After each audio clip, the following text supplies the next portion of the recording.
What's up, guys? It's Alf. We're doing two mock drafts today, a predictive and an ideal.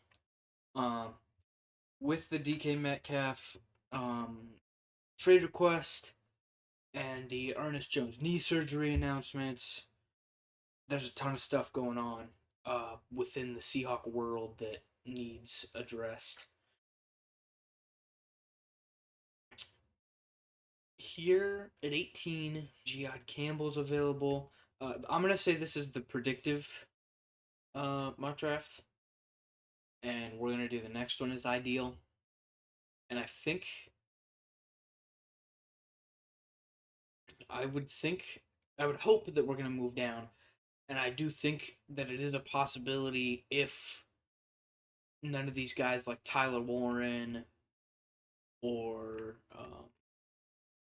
Tedero McMillan fall. But Kenneth Grant is available. And I do love the idea of Kenneth Grant on this team. If I could just get 25 and 89 for 18 and maybe like 173, that would be sick, and I can get that done. They moved up for Jihad Campbell. I actually like that fit. They do need a linebacker. And then here at 25, Kenneth Grant is available. That's certainly something I'm considering.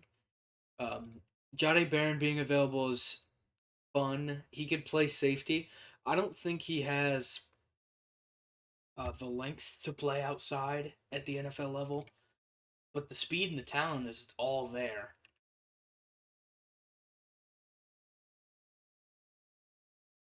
I think I'm just gonna take Kenneth Grant, and we're gonna say he falls, and we're gonna just be happy that he fell. And then here at 50, I have Elick Eilman and Azaria Thomas available. Those are the only two players right now that I think are in really like in consideration for me. We just re-signed Josh Jobe, and we don't know the contract details. It's been like 28 hours since we re-signed Josh Jobe, and we still don't have his contract. But we know, or we think, that it's not an RFA tender, and that it's an actual like multi-year contract, and that would be great. Because he was very good last year, and if we could get him for like 3 years, like 12 million, I mean, I'd be extremely happy with that. I think Elick Eilman is a first round player. Um, he is. If we just look at the receivers that got taken, you could consider Travis Hunter a receiver, uh, Tedero McMillan, Matthew Golden, and then Luther Burden and Emeka Egbuka. I think he's in the same class as them. I think he's easily better than Isaiah Bond and Trey Harris. I think if you look at the rest of the receivers on the board, I think he is significantly better than everybody lower down on this list. I'm a huge Elick Eilmaner fan. His body control is really good. He ran significantly faster than I thought he would, and he came in heavier, about 6 or 7 pounds heavier than I thought he was playing at.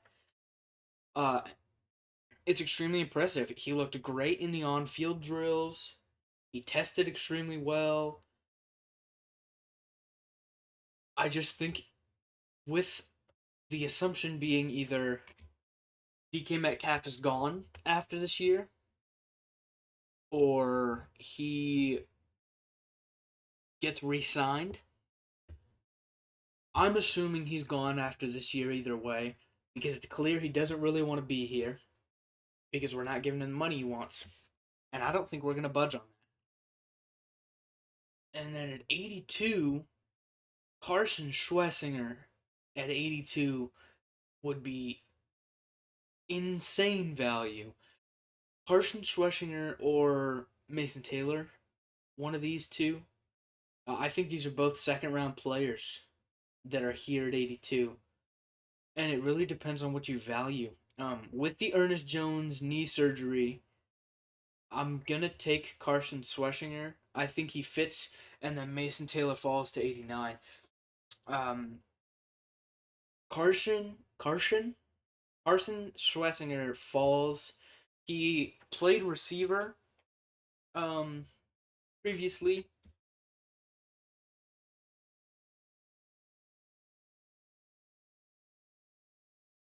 He's really fast. He's got extremely high IQ. His hands are really, really good because he played receiver. Um, he's extremely instinctive. I really like the fit of him in the defense that we have and the possibility of him taking over as, I guess, like LB2 with Tyrese Knight. And then Mason Taylor comes in and is maybe immediately tight end one. He's an extremely good receiver and a very willing blocker. Um, he's fast enough to beat out safeties and linebackers in coverage. Um, but he's big enough to where you can't put a corner on him. And if you do put a corner on him, he's just going to use his body and he's going to get him out of the way. I'm a huge Mason Taylor fan. Um, and I don't really have anybody on the offensive line yet, do I? Oh, Jake Majors in the fourth is extremely interesting. If we come here to the offensive line, I think I'm just going to take Jake Majors. I think Jake Majors is probably already at least as good as Olu Oluwatimi and has upside to be better. He's a better run blocker. Uh, Jake Majors is an extremely smart player. He's very experienced. I think he fits. He fits the scheme. He's a very good athlete. He's my favorite center in the class by a wide margin. Other centers in this class like Jonah Monheim. I'm not super impressed with Jonah Monheim on tape. I don't think his hips are fluid. I don't think his footwork is very good.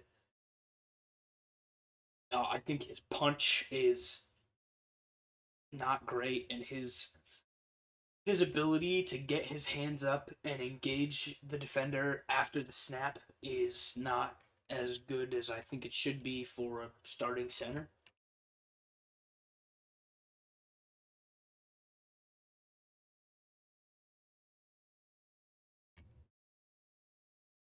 And you know, this scheme needs a really good center, and if we don't bring one in free agency, I think Jake Majors can be that.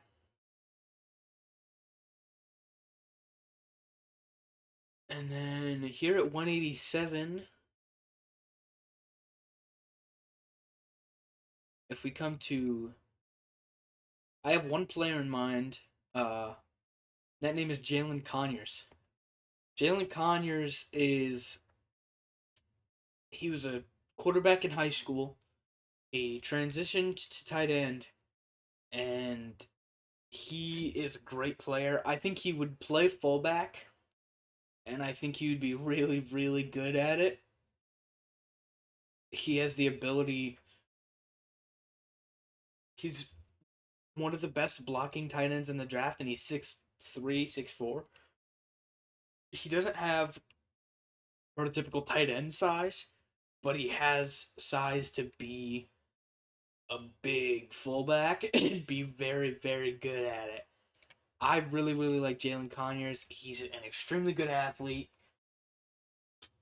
and I think he fits the offense like extremely well. If we come over to defense corner, what are we looking at? O'Donnell Fortune. That is interesting pick here. They have anyone really, really low? No, not really.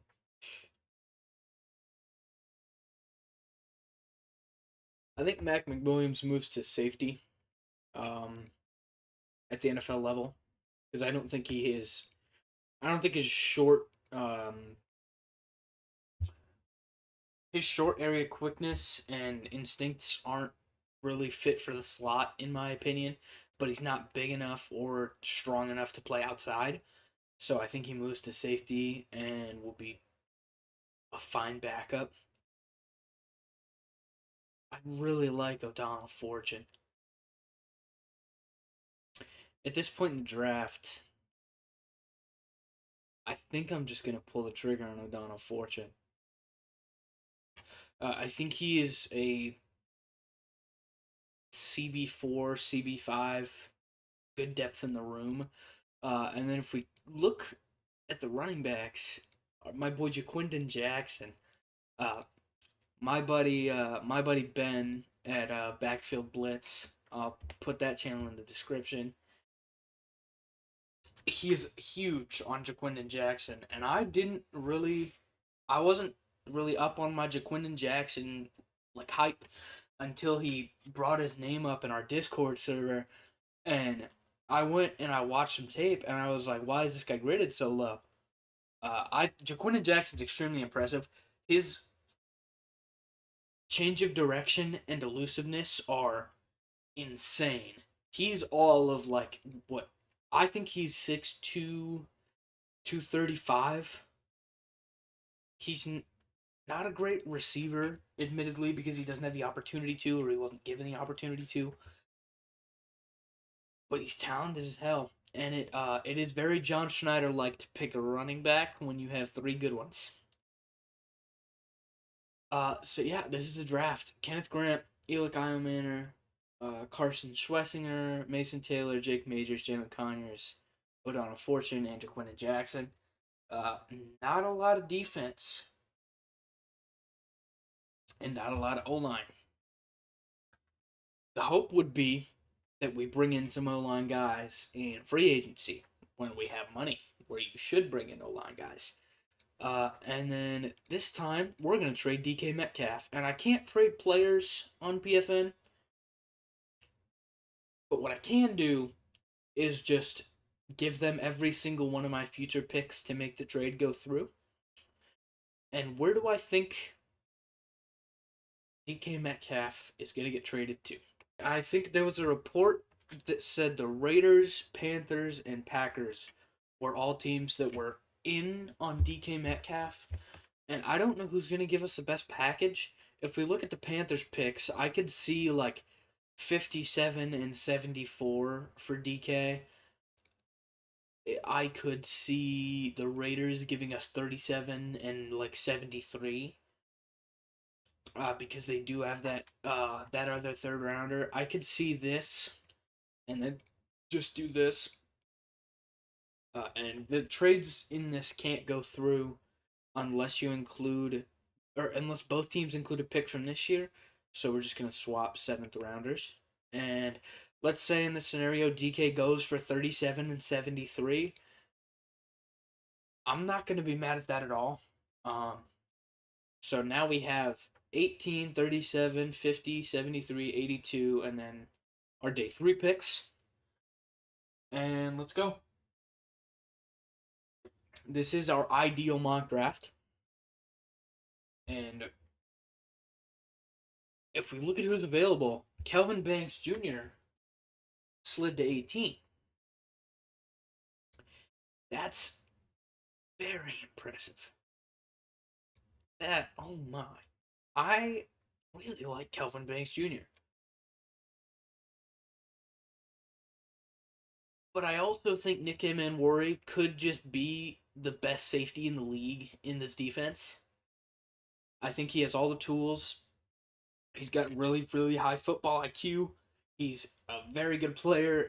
I think, it's very telling in how he talks about the game, how he talked in the combine, and how he plays, that he loves football. And he seems like a Mike McDonald guy. Um, I would be considering Kenneth Grant here if I didn't take him in the last one. I'm just gonna take Nick Manwari at 18. That's huge. And then at 37, Tyleik Williams. Ooh, Tyleek Williams at 37. Kenneth Grant is obviously available. That's not happening. Tyleek Williams can slide a little bit though. Tyleek Williams is the second best nose tackle, and he is, I would say, also a first round player. I think Kenneth Grant's like a top 10 player, and Tyleek Williams is in the mid to late first round. It's between Donovan Jackson and Tyleek Williams. Mm, this is very difficult for me because I love Donovan Jackson. I think he's the best left guard in the draft. We have two second rounders, and this is a very good nose tackle class. I'm gonna take Donovan Jackson, and then Tyleek Williams slid to 50. This is going great for me, man. Um, Donovan Jackson is one of my favorite players in the class. I think he's extremely talented. He's big. He moves super well. He's obviously got the experience at left tackle if you need to move him. I think that's a no-brainer almost at 37 if Tyleek Williams isn't available. Uh 73. We did trade DK Metcalf. And Jalen Royals being available is very interesting. I might just pull that. Yeah, I think Jalen Royals. Jalen Royals would take over the kind of Rashid Shaheed role that the Dolphins had, except he also is a very good receiver over the middle, in where Rashid Shaheed is more of a pure deep threat. I think Jalen Royals is an exceptional player. I think he's a second rounder, um, and he slid to 73. And here at 82, we will look at some of these players available. Anthony Belton is a very interesting player to be available today at 82. Obviously, there's people at the top. TJ Sanders is a three tech. I really don't want to draft a three tech when we have Byron Murphy and Leonard Williams, who are two very, very good three techs. It would kind of muck up the rotation and take snaps away from the. It would take snaps away from all three of them.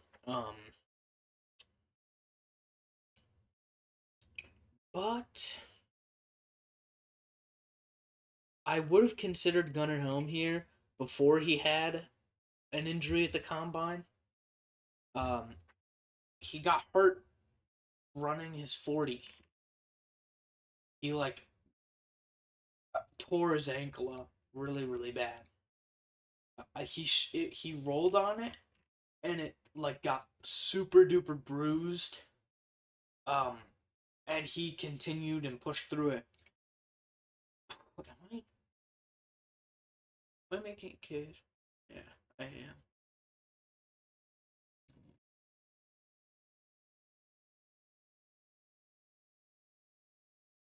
Here at 82, I'm considering Terrence Ferguson and I'm considering Gunnar Helm.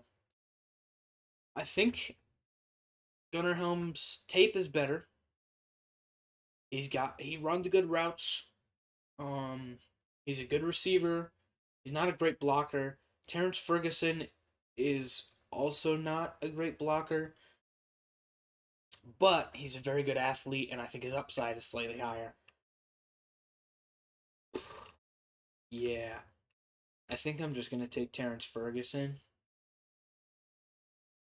Yeah, and I'm gonna be happy about that. He's a very good contested catcher, and he would take over in a year after Noah Fant's off the team as that tight end two with Barner.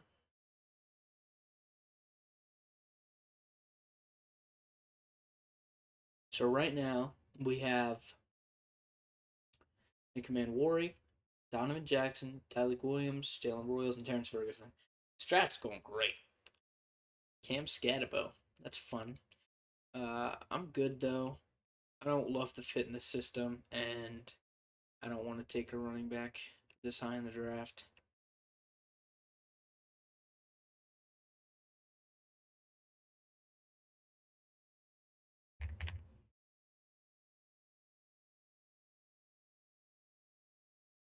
Hmm. This is a tough spot to be in the fourth round. Um, if we come to the corners, Jordan Hancock is interesting. I do have him in the early fourth round. Um, I think he would just immediately be CB4, but Zoff Frazier's available, and I think he's better. That is a little bit of a draft for need moment, but I love Zoff Frazier. I'm a big Zoff Frazier fan. Then in the fifth round, Jamon Dumas Johnson is interesting. Teddy Buchanan, actually.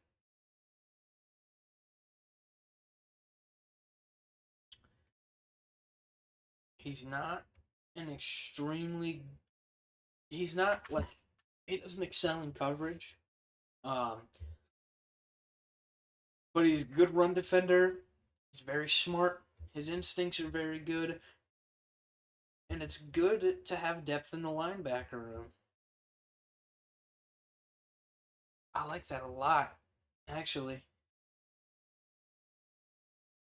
And then at 187, Josh Gray or Jalen Conyers would probably be the pick here.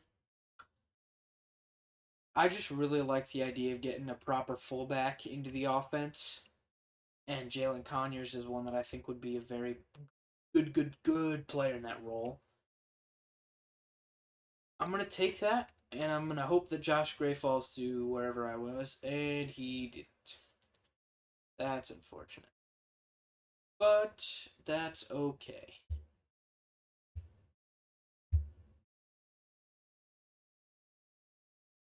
Might take another receiver. Um,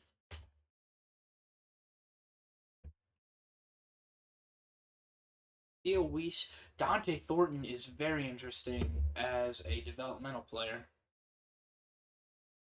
Another speed demon. This offense loves some speed demons. Keandre Lambert Smith is a guy that my buddy Ben really likes. I like quite a few people at this pick. I think I'm gonna take Connor Colby as interior offensive line depth, and I'm gonna take a second receiver.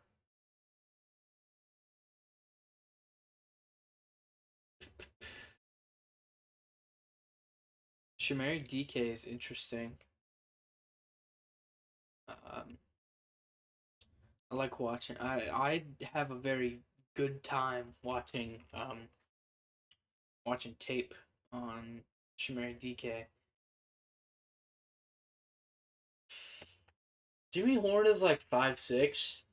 Otherwise, I'd be more considering him. I really like Elijah Badger.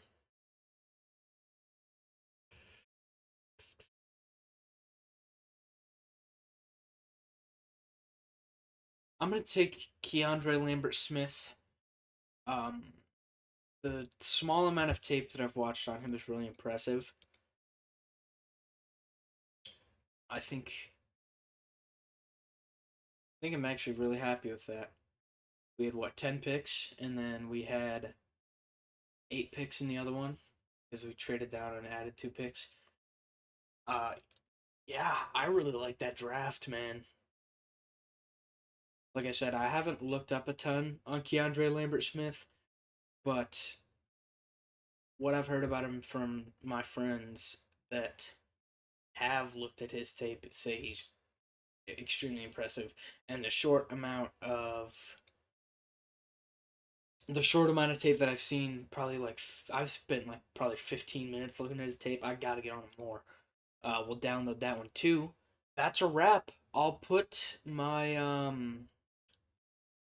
friend's channel Backfield Blitz in the description. And if you made it this far, be sure to like and subscribe. Thank you for being here, and I will hopefully be back with another video within the next week or so. See ya.